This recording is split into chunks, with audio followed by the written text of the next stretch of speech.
எதிர்க்கலைன்னா ஏன் தொடங்கணும்? நான் பேசுனதே சொல்றீங்க. ஐயா கருணாநிதி அவர்களை விடவா நான் ஈவே ராமசாமி ஐயாவை ஏற்று பேசிட்டேன்? நீங்க எதிர்த்து பேசினதை பாஜக ரொம்ப கொண்டாடிச்சு. பாஜக கொண்டாடல. அது ஒண்ணு. இது நல்லா இருக்குதுன்னு நான் ஒண்ணு சொல்றேன். நான் தமிழ் பேசுறேன், நீங்களும் தமிழ் பேசுறீங்க. அவரும் தமிழ் பேசுறா, நீங்களும் தமிழ் பேசுறா. நீங்க ரெண்டு பேரும் அப்படி எடுத்துக்க. நான் முருகனை வழிபடுறேன், நீங்களும் வழிபடுறீங்க. அப்ப ரெண்டு பேரும் ஒரே கொள்கைன்னு சொல்ல முடியுமா? அப்படிலாம் பேச முடியாது. நான் எடுத்து வைக்கிற கருத்தியில தான் நீங்க பாருங்க. எங்களுக்கு ஒரு கோட்பாடு, தாயை படித்தவனை யார் தடுத்தாலும் விடாதே, தமிழை படித்தவனை தாயே தடுத்தாலும் விடாதேன்னு எங்க தாத்தா புரட்சி பாவலர் பாவேந்தன் பாடுறார். அதுல பெரியார் என்ன, எங்களுக்கு வரியார் என்ன, சிறியார் என்ன? என் மொழியை சனியன் விட்டு ஒளின்னு சொல்ல நீங்க யாரு?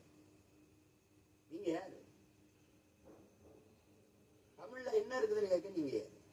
என் மொழியை காட்டுமிராண்டி பாசைன்னு சொல்ல நீங்க யாரு?